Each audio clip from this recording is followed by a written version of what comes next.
What's up, everybody? Welcome back to another episode of Two for Two, your sports podcast for the culture, by the voices of the culture. I'm your host, Quis, and I'm here as always with my brother Nell, and we are back on the pod today, season 4, episode 39.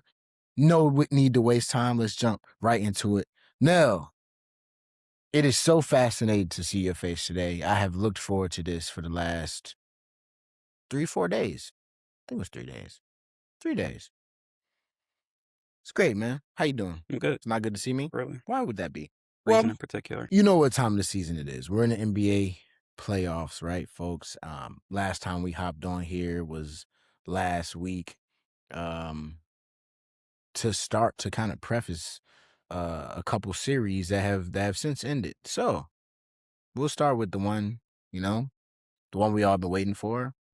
Knicks Sixers. Well, let me backtrack. We had 2 sweeps. Knicks sweep the Sixers. Lakers get swept by OKC. Got 2 series that are 2-2. Minnesota and San Antonio tied up 2-2. Cleveland and oh my God, Detroit tied up 2-2. But we're gonna start with the 2 sweeps, man. 2 series that are already over, man. I gotta say, Nell, there are a lot of things in this life that make me happy. Seeing my friends sad is one. Seeing my teams win is the second. Seeing my friends win and then make my friends sad might be the all-time thing. We talked on this pod, man. You had Knicks in 7, I had Knicks in 6, which goes to show neither of us had any idea, or at least neither of us had a thought that the Knicks would sweep the Sixers, right? If you told me that OG Anunoby missed 2 games, I also wouldn't have thought that resulted in a Knicks sweep of the Sixers. But here we are, man. I want to let you know that for the second year in a row, the Knicks have eliminated the Sixers from playoff contention. Did you know that? Second time in 2 years, but go ahead. That's what I Second time said. in 3 years, excuse me, but go ahead. Okay, you're right. Cool. Second time in 3 years. I mean, just flat out, that's what I want from my team, man. This is the Knicks team that all year I clamored about and hope to see at this point of the season. Defensively, the job they did on, the Philadelphia Sixers was magnificent, right? I mean, he missed a game, right? But I mean, outside of that, it wasn't overly impactful. Maxey was kept relatively at bay. And then, I mean, you already talked about it. You guys are off. Your team didn't have a ton of options in depth anyway, so it kind of got dark from there. Jalen Brunson, paced the Knicks, did fantastic. Mikal Bridges has resurfaced. And I hope he's here to stay, man. He looked every bit of fantastic. Carl, I think he had a triple double. I think he averaged over almost 8 assists in this series or something close to that. Damn good on Carl. Not his best scoring, but he got the job done. And honestly, man, just great overall for the Knicks, man. But at this point, looking at the Sixers, man, where do the Sixers go from here now? They go where they've been at the last couple years. Play-in team, flirting with the playoffs, missing the playoffs. I think at this point, you understand that there's not much room for growth with Joel Embiid. It just is what it is. He's in year 12. Thought a lot about what Charles Barkley said to Draymond about the Warriors and that viral clip. Him talking about just, older teams. It's a young man's league, and, it's hard to win when you got old stars past their prime, guys that are consistently in and out the lineup. I've talked a bunch of times about how the Sixers have 3 different identities, and it's just hard to build continuity and championship chemistry that way. Your best players in and out the lineup can't play 40 hard, tough minutes, can't jump, can't go up and down the floor. You got no depth. The team decided to, trade away its only backup guard. Instead of making a win now move, you got no depth. You got no size. So, I mean, it is what it is. PG and Embiid. I mean, on paper, I think a few years ago, I think that was it was a good idea. Felt like you just needed another third option that could come in, and I felt like PG is, um, it's been a little spotty. He's here and there, but overall, I was kind of pleased with the way he played for the most part as a third option. But you got no depth. Like I said, Embiid is who he is. He's gonna give you 40 games a year. He's gonna be in and out the lineup, inconsistent. Some nights he'll look like an MVP. Other nights he'll just look like it's time to hang it up. So um, Maxi and VJ are certainly the future of this franchise, but I don't think that is a championship duo. So I mean, unless they get lucky in the draft again or pull off a miraculous trade for a star wing, they'll pretty much be a play-in team for the next decade, lose in the first round. That'll be that. So, um, pretty much giving up hope. Front office has to go. Daryl Morey did a terrible job at constructing this roster. Um, and over the past, I'd say 4 or 5 years, I think the league has shown that depth and shooting and rebounding is an important key part to winning the championship and going on deep runs. And we've improved on none of that in his time here. So the dark days are coming for the Sixers. So the years of coming into the season with championship aspirations, expectations, I just think those are all in the past. We are back to being a 6 to 10 seed year in and year out. And hey, if they win a series, cool. But that's probably as far as they'll go. Interesting end to the season, for you all. The Boston series, that winning that series was a big achievement, and it kind of felt like, in a way, that was the Super Bowl, right? That was the finals for For sure. a lot of people in Philly, for the team. I mean, some people talked about the minimal rest days, right? You got out of that series, had a night off, and you get back into it. You got a night off, back into It's it. the NBA playoffs. Right, right, and I mean, but at the end of the day, it's the NBA playoffs, like you said. Talks of Daryl Morey's, um, the end of Daryl Morey's tenure in Philly has begun. Right, conversation about Embiid's tenure in Philly. Man, like you said, I think you got Tyrese Maxey and VJ Edgecombe. VJ's a rookie, but think about Tyrese Maxey and the level that he has to get to. Right, our group chat, we talked about it a little bit. Maxey not being quite there yet. Right, a great, supremely talented player, but is he the guy that can really get you to win these playoff series, to take over games, to be able to be steady, keep everybody in play? That's what's next for him. That's what's next for Philly. So it'll be an interesting turnaround, to see what happens. Good on the Knicks, man. Congratulations to my Knicks going to the ECF, once again.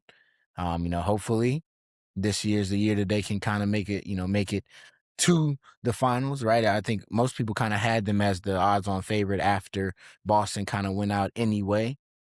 But it's still impressive to see them take care of business, like in the way we did, right? I didn't think it was be a sweep, but you know, here we go. We talked about the other team that got swept, the Los Angeles Lakers, right? So the Oklahoma City Thunder swept the Lakers out west. So at this point, between the two sweeps that you see, Knicks, Thunder, which sweep would you say was more impressive? Well, I say the Knicks was more impressive. I think everyone kind of expected the Thunder to take care of business, especially with Lucas still being out. Um, like you said, OG missed 2 games, and in the past that would have been a huge loss for the Knicks, but they were able to pick up two really impressive road wins in the playoffs. So offense has been elite the last couple games. Closeout game Knicks have been pretty scary this postseason. So yeah, so I'll say the Knicks. Thought the Sixers maybe had a little bit of momentum coming out of that Boston series, overcoming some playoff demons. Thought they'd play a little better. But they were humbled quickly. So yeah, I'll say the Knicks. You starting to believe in my boys? I don't really care, but they played good. If you had to care, that's fair. I can accept what you said, man. I agree with you, right? I think nobody really gave the Lakers a chance, right? And they didn't have a chance, right? They didn't have a chance. Realistically, no Luka Doncic. Reeves had just came back. LeBron out there giving it all he's got. But like you said, the NBA has moved to where teams with depth, teams that can shoot, teams that can rebound, teams that can really defend. Like, I mean, it sounds like, oh duh, like that's basketball, right? But you'd be surprised, like how many teams are built and they actually just can't, right? And you think about OKC, they have tons of depth. I mean, AJ Mitchell's being talked about as the next guy to kind of be in that Jalen Brunson archetype where they go from, being the six man, spot starter on a team with another superstar. And he's the next guy that we're thinking can maybe go have his own team and be his own guy.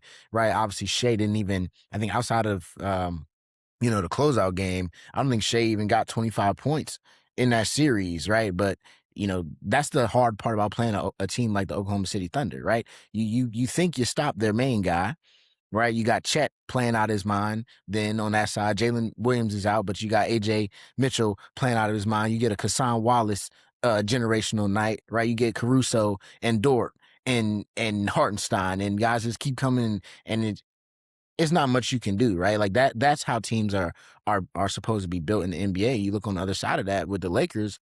I mean, their depth was they're just reeling. They're trying to get good minutes from Jared Vanderbilt with a messed up hand, right? Rui is trying to carry him. Bronny minutes. Jackson Hayes minutes. DeAndre Ayton got to the point where JJ Redick is back to like, I can't play him, right? Just all things that are all bad. So very, very tough, to think, nobody expected the Lakers to match up. But then on the other side, I talked about, about the Sixers and how I was worried about Maxey, how I was worried about Embiid, even Paul George, right? We saw some explosions where Paul George has 15 points in the first half, right? But then kind of like you talked about being spotty as a third option, comes back, doesn't really score ever, doesn't score again, right? But still, nonetheless, that crop of three was still more formidable than what you saw from the Lakers. Looking at the Oklahoma City Thunder. So definitely impressed by the Knicks. Definitely impressed by a team that I've watched all year. Play with their food, right?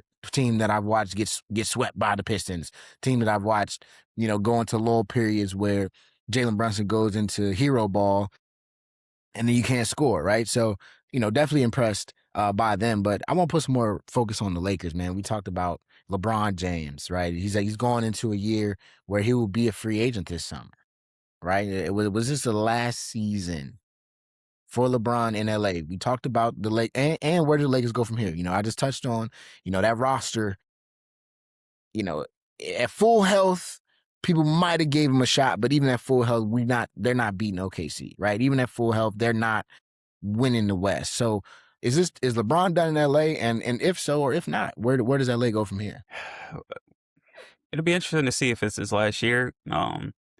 I do like his options of Cleveland and Golden State. More so Golden State because it's still in the area.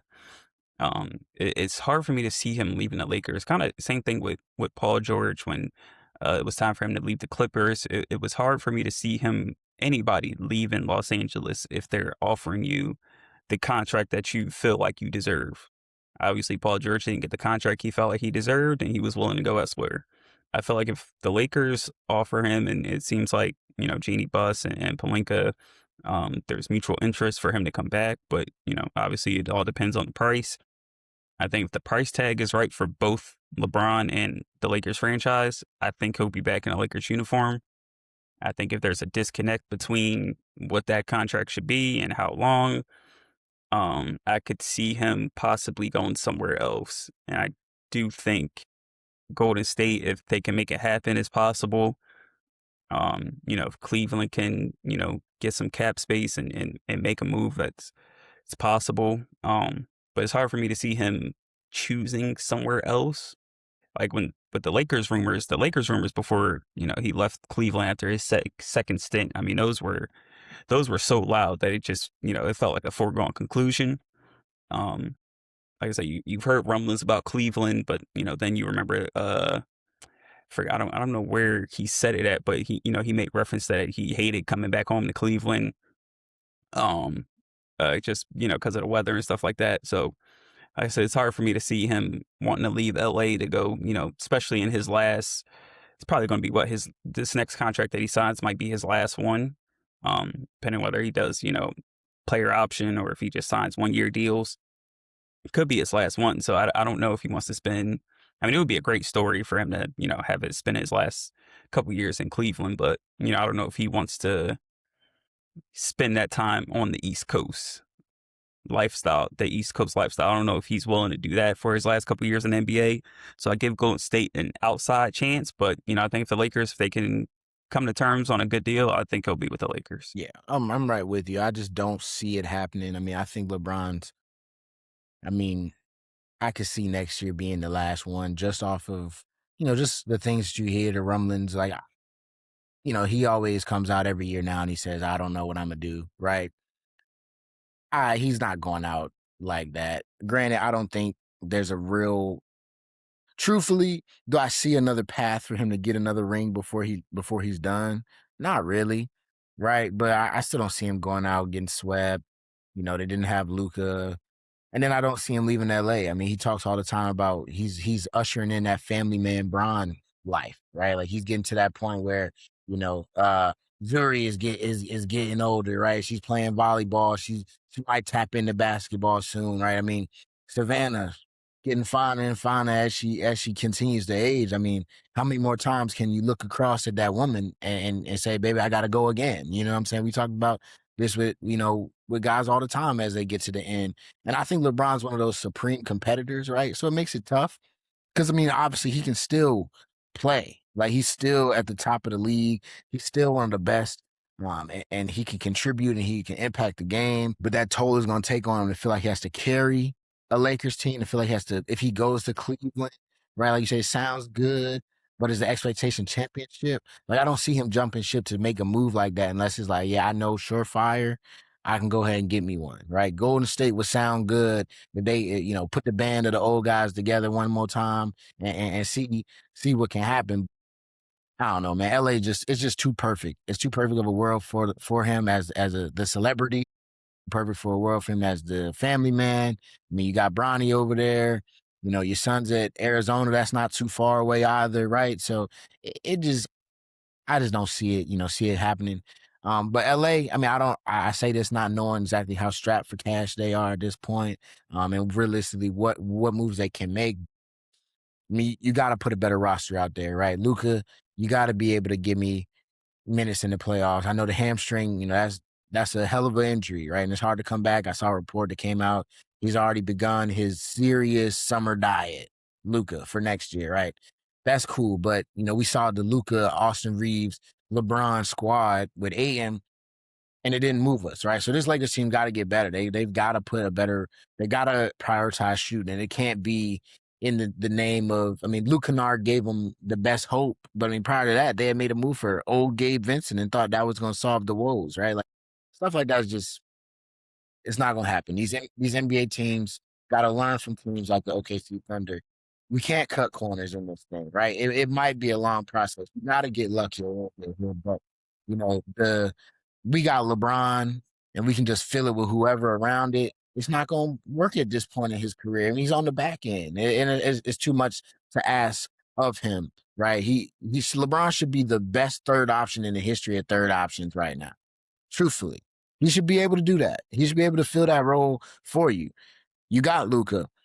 Is Reeves your second guy? Can you trust him? I mean, you saw him in this series with OKC just throwing guys at him. I mean, no Luca is tough. So the Lakers are gonna have to improve that roster, right? They're gonna have to move on from Ayton. I think that experiment was here and gone. And I think he's talking about he might go somewhere and get more money. Whoever wants to pay him, by all means, have at it. But yeah, man, tough spot for LA, but I don't see LeBron leaving.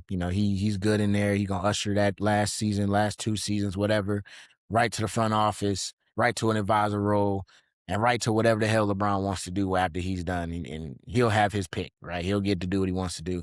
But hopefully, for LeBron's sake, LA can make it glorious for him. At least make it. You know what I'm saying? My guy getting in the top 3 seeds, and we having real conversations It's that gonna are be it's gonna be tough to do that if they do resign AR and LeBron. yeah, Um, it will. that trio is gonna cost a lot of money, and it's hard for that trio to compete. Just thinking of the fact that LeBron's 42 years old, can't defend at the level that you might need him to for an entire season, an entire playoff run. Austin Reeves isn't intimidating anybody defensively. Um, I do like him and Luka's kind of chemistry together. Luka, tends to work well with an off guard that can, do some secondary playmaking, can score off the ball, knock down shots. And Reeves has, proven to be able to do that. I think I saw somewhere he's only like one of like 8 to 10 players that's averaged like 21, 5 and 5 over the last like 2 years or whatever. So, um, there's something to that duo, but um, like I said, they need more shooting. They need more perimeter defense and athleticism. When you have a team, when you have Luka, you got to surround him with athleticism because he doesn't have any defenders because you're going to have to hide him. And then, you need better bigs. Hayes and Ayton aren't going to get the job done. Uh, Obviously, Luka has been really good with, in Dallas with lob threats, Gafford, Lively, guys of those ilk that can also protect the rim as well. So, they have the Lakers have a formula for, how to build around Luka and, get the best out of him for a championship run. So they just they have the resources to do it. They don't have ton of draft capital, not a lot of young players that that you can throw out there for trade. So um, we'll see what they can do. Yeah, it's crazy you say that. I'm just looking at my media that I consume, and as you said, the lob threats. Lakers are reportedly prioritizing true lob threats who mimic Gafford and likely trying to find an athletic wing. Talking about Giannis and Lucas saying he doesn't want to move Reeves to get Giannis and all these different things. So, I mean, like you said, the blueprint is there, right? You kind of know what to do, and you got LeBron there, that ultimate chess piece that can kind of put you over the top. But I mean, it's going to come down to Reeves, right? And he's hitting free agency as well. I mean, this thing says he could command up to 40 mil. If you the Lakers, you got to pay him 40 mil. You got to get Bron, like you said. It's going to be hard to get that athletic two-way wing and lob threat, right? That's how you end up with Jared Vanderbilt and Jackson Hayes. You got one, but you got one towards the bottom of that archetype. So, we'll see, man. It'll be tons of rumors swirling. It's LA, so it'll be no shortage of storylines. LeBron will, he'll have his time to make that decision, and we'll go from there. But we talked about the Cavs a little bit, man. They tied the series up 2-2 after being down 2-0 to the 1 seed Detroit Pistons. We both talked about the Cavs. We kind of had them as a team we trusted a little bit more. And after two, we were all a little weary, like, dang, like Harden gone missing again. But sure enough, he's kind of tried to make his rebirth here and resurgence back into the series. So are we still rocking with the Cavs, man? Now that they've won two straight, it's gonna be hard, but they got two. It's 2-2. What you thinking? I think I'm leaning towards Pistons now after watching these couple of games. James Harden is definitely played a lot better in the two home games. Donovan Mitchell has showed up in the last two as well, scoring. Well, I think he had 31 and then 40 in game 4. But this is just classic James Harden. This is how he gets you.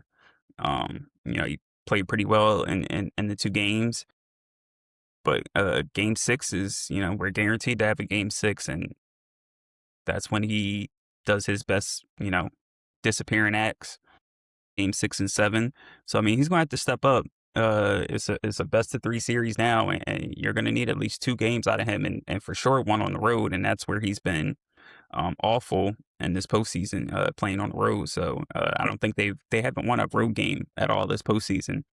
So I could see this going 7, but they have to lock in and get a road win. I think their offense is starting to wake up the last couple of games, which is good to see.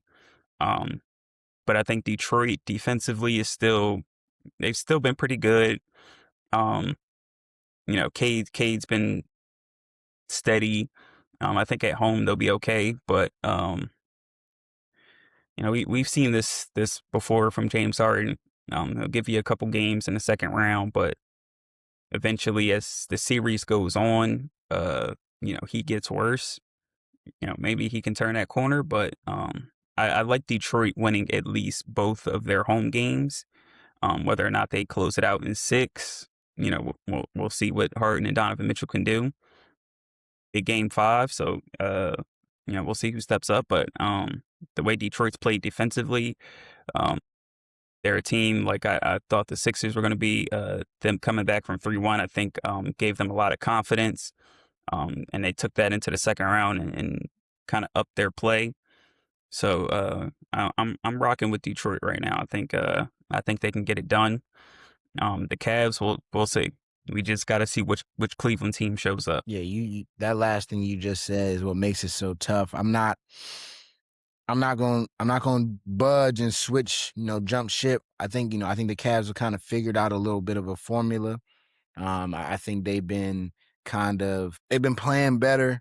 I mean, just looking at just the stats from game 4. I mean, it the problem with Detroit showed its head again. I mean, off night from Cade, off night from Tobias. Jalen Duren still has not decided he wants to be a factor in this series. Asar Thompson, what's going on? We talking about people getting paid, right? Like, these are guys that they need. I mean, 24 points from Karras is the only reason why he didn't get beat by 40. And I know, like you said, teams gonna play different when they at home, and obviously Detroit's gonna have that energy, and I'm sure Cade will play just fine. But I really just don't think he has enough help. I don't think he has enough help. As the playoffs wear on, he's only gonna get more and more tired. Well, he's got James Harden turnovers. I mean, that does That's help. some help. That That does help. help. Points off turnovers will help. That'll help, and it'll make it easier. But I mean, they're gonna have to defend. I mean, Harden, he's been shooting the ball much better, from 3 at least. But I mean, they just got more. They just got more energy. The Pistons have a better bench, I think, in terms of guys that can get it going off the bench. You got Donis Jenkins, you got Karis LeVert. I mean, B-Ball Paul, good to give you a good little 10 points if you let him run around for long enough. But can the starters help him, man? I've been really disappointed with Duncan Robinson this series. I mean, we talk about 3-and-D guys. He's just 3, and he's off. And that's a Michigan guy that I love, right? Like he's not helping you. Like, I mean, if him, Duren, and Asar Thompson are going to combine for 16 points, you're going to lose. So you got 2 guys on the other end that can get you 30. You just do. You know what I'm saying? You got 1 guy that can give me 30, and they got 2. And then if you don't guard Evan Mobley, he can get you something like 20. And I mean, outside of this pass, I mean, Jared Allen had been We a gotta killer. stop saying James Harden can get you 30 because he He can't. can get you 30. I mean, we saw in game 3, he gets 9 points in the last 8 minutes of the game or something like that. Like, He had 19 for the game. he did, but 9. He gave me 9 when I really needed it. I don't know anybody else. Your second option in Detroit ain't giving me 9 when I really need it. And if he can, we really trust him to buy. Tobias has more 30-point playoff games He this does. He postseason than him. does. He does. So I'm not saying he doesn't, but that's still the point, right? We talking apples and oranges here. We talking about James Harden. We talking about Tobias Harris. We talking about Donovan Mitchell. We talking about Cade Cunningham. 2 and 2, 2 for 2. If I say Nell, blind rate, we not saying what game we playing. 2 guys, James Harden, Donovan Mitchell, or Cade and Tobias. Who would you say in one game both guys can have 30? You're not Cade saying and Tobias. I seen it in a game 7. That's fine. And I get where you're coming from.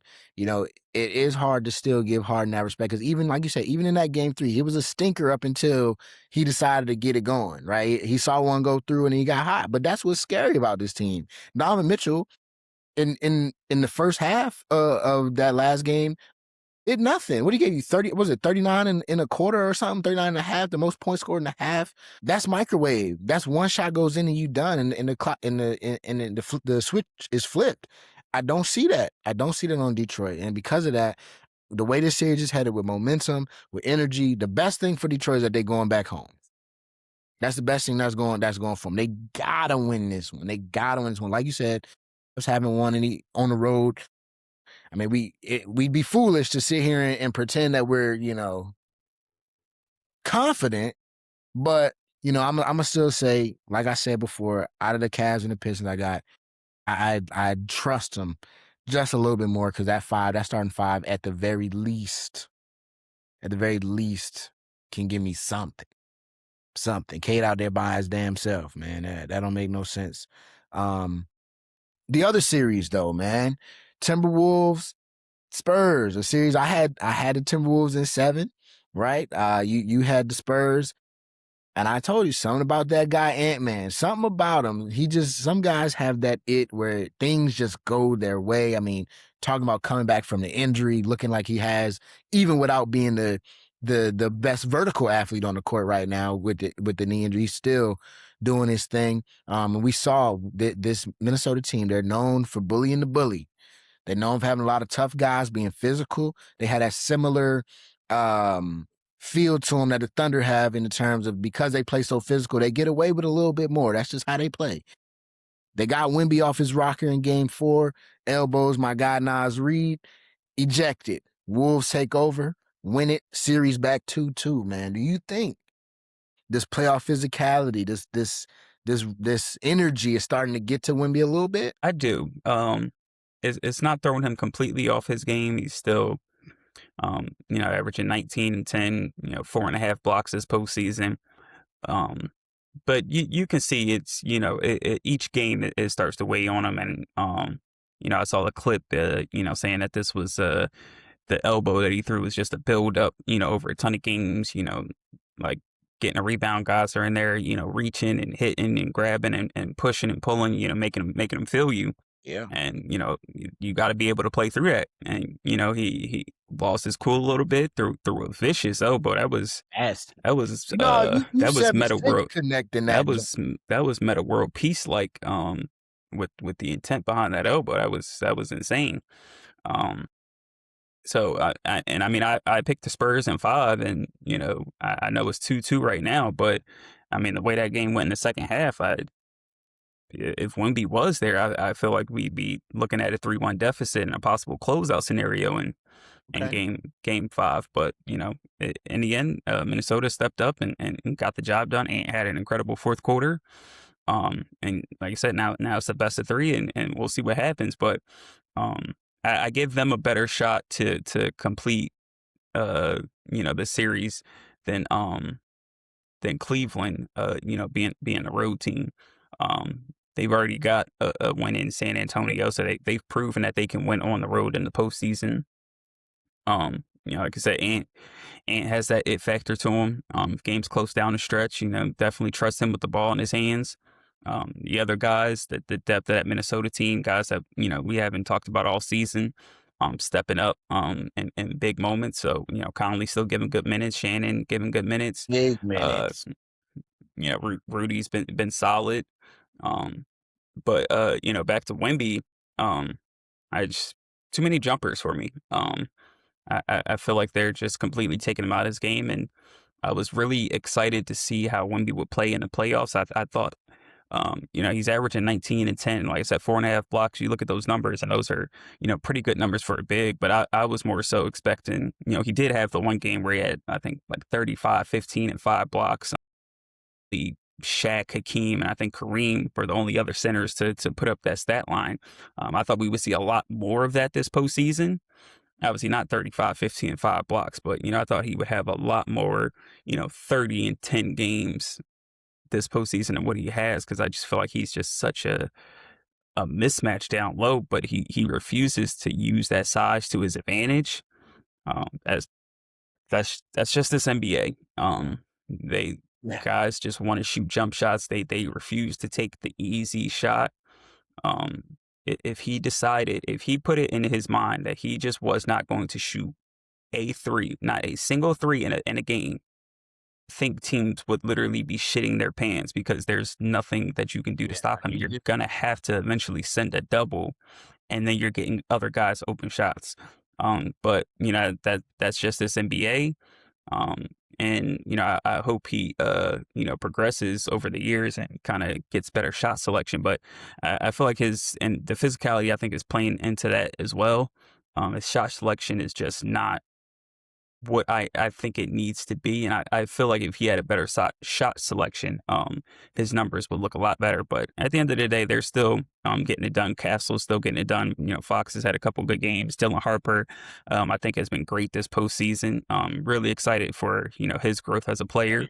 Oh yeah. But they still they're still right there. I think if they get past Minnesota, I think against OKC, his shot selection could come back to haunt them with all the jumpers that he takes. But um, I still like the Spurs in this series. But Wemby, definitely, I would like to see him in the post a little bit more. Yeah, I think that physicality is kind of what's pushing them, out to that 3-point line. I mean, obviously, you got Rudy in there. Nas Reed comes in, gives you some minutes.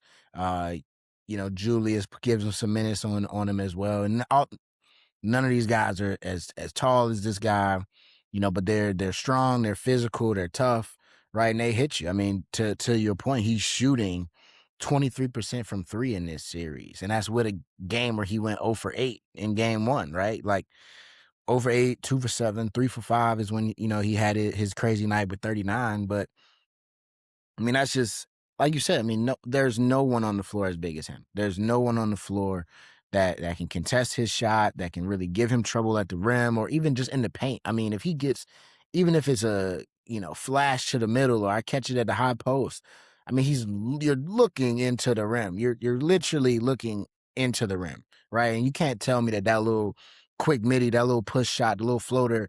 You can't tell me one dribble, head down, shoulder turn, and try to get as close to the basket as possible. You can't tell me that he can't get that, right? You can't tell me that even if you don't get it early on, if you continue to do that, you're getting Rudy in foul trouble. Now you're being guarded by 6'8", right? Now you got Julius. Now you got him in foul trouble. Then you got Nas Reed. Now you got him in foul trouble. Then they're going to bring Kyle Anderson in, and the game's over. Right, it's almost it's almost too easy at that point. But like you said, the modern day NBA it encourages him to take that shot. Right, the data encourages it. If they're gonna leave you standing at the top of the key, Wemby, you should probably shoot it. But that's how the teams And, like the Wolves I win. saw a clip of Steven Adams the other day. He was on a podcast talking about rebounding and how bigs in this era they don't do the dirty work. They don't know how to play inside. They don't want to play inside. And he said stuff that he could get away with now.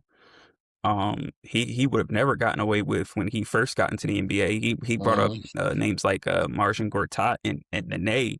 And I mean, you wouldn't think of them as like all time great bigs, but those were, sturdy, strong bigs. You weren't getting easy rebounds over them. Like got the bigs in this era are just, I don't want to use the word soft, but it's just it's not an emphasis anymore to, be the rim protecting, gritty, grimy, do it all big. Yeah, And, that's just unfortunately that's where the NBA is. yeah. Somebody like Wemby, I don't even think he's like trying to post up. Like he's catching the ball at the 3-point line at the elbow, and he's Do trying you to think take it, you off do the you think dribble or he's it's pulling maturity up.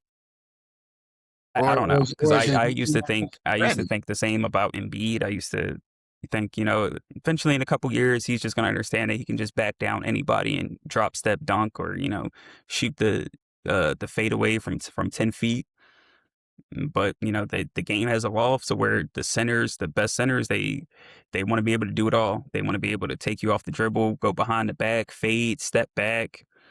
Uh, the easy. I watched a highlight tape of Patrick Ewing one time, and I swear to God, every time he caught the ball, it was Drops. 1 pound dribble, layup, one dribble hook shot, one dribble layup. Like it was insane. Every single bucket was just one dribble in the post, or whether he was in triple threat, it was jab step, pump fake, one dribble, and he was at the rim. You just don't really see that from a lot of guys. It's almost like the game has evolved so much, and guys add too much to their bag that they feel like they have to show it all off. Mhm. But the best scorers are the guys that get to their spots and take the simplest shot. You look at Melo and T-Mac and Kobe back in the day, it was jab step pull up, one dribble pull up, 1-2 dribble pull up. Like get to your spot, pull up. Like that's Yeah. easiest shot to get to. Now you got You Jimmy know, Cross, step back, hezzy, pull just back. making the shot is just making the Just shot more all of difficult. that to get back to You your already got own spot. to your spot, but now you want to take 2 extra dribbles to step back just to make it look fancier. So that's just the NBA product that we have these days. Yeah, so it'll be tough, man. Fun series going on out there in San Antonio. We'll see how that goes.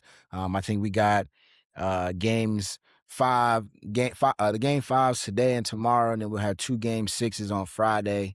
I say today's Tuesday. And we'll see how those series end with we got the Knicks waiting on the winner of that Cavs Pistons series. You got OKC waiting on the Spurs. Timberwolves winner. Real quick before we look at the draft lottery, do you think, when you look at a situation like this for OKC and for the Knicks, is the rest good in the playoffs? Like if you get to this point, you got your sweeps out the way. Obviously, both of these series have potential to go 7 even, right? That's almost a week layoff for these two teams. How do you view that?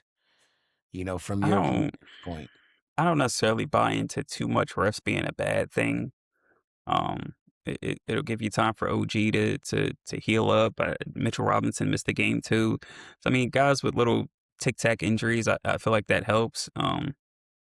I don't know how much time the Knicks had off between the Atlanta series and the Sixers series, but it didn't seem like it slowed them down at all. I, at the end of the day, when you're this deep into the playoffs and, these are obviously the championship caliber teams, I think they're ready to go no matter what. Yeah, I feel you. I was just wondering because a lot of people, I've been seeing a lot of discourse about it, and I agree. I mean, I think as a basketball player, a day off sounds fantastic to me. I mean, shoot, I've been beat up playing in the 7 game series, and I get a week to, just do my workouts, rest, enjoy my family, watch the game. I'm loving If you ain't ready, come game time, then it. If the you must not have been doing what you were supposed to be doing if the in the ECF days in between. if the ECF and the WCF can't get you up to play basketball at this point after a whole grueling season dating back to October when it starts, I mean, shoot, you're not ready to play. But the future of the NBA, man, we'll wrap it up with the NBA draft lottery. It's officially set. We've talked a lot more about college basketball on the pod than before. It's no secret that this 2026 draft class is, one to discuss, one to talk about. And it just got a lot more interesting, actually, Nell, with the results of the draft lottery and the Washington Wizards walking away with the #1 overall pick. I mean, what are your reactions to the lottery, the Wizards, and just, what do you see in general, man? Yeah, I mean, Wizards, great situation for them. Obviously, we know they pulled off the big trades for Trae Young and Anthony Davis. You drafted Trey Johnson last year, who has some pretty good moments. Alex Sarr looks like he's getting better each year. Looks like he should have been the #1 pick in his draft. They've got a collection of talent there. You're going to be able to come in and add another great talent, and most likely AJ DeBanza. So I mean, you got your point guard in Trae Young, possibly your 2 in Trey Johnson. You got AJ DeBanza, who looks every bit of an elite scorer at the next level, and then you got AD and Star in your front line. I mean, it's a great start.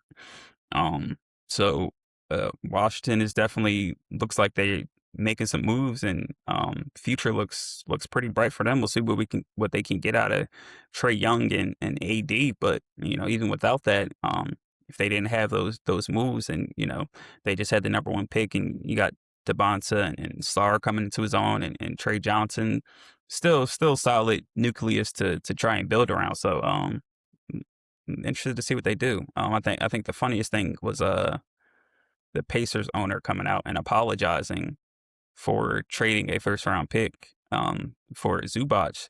I gotta wonder how that feels for Zubac to hear that. Like I'm sorry for trading for you. I gotta apologize to the fans for trading for you. So that's kind of strange. But I didn't know that their pick was had protections on it. For I was looking at the some of the draft lottery stuff, before the season ended, I saw the Pacers there. I didn't see that their pick was protected. I'm sitting here thinking they could possibly get a top 3 pick, and you made the trade for Zubac and Halliburton coming back, and you still got Pascal and Neesmith and all those guys. So I thought they were in a great position. But yeah, that now the trade really looks boneheaded. So you could have added a real nice Yeah, piece yeah, we to possibly try to compete again in the Eastern Conference. So that was that's a crazy trade looking back at it.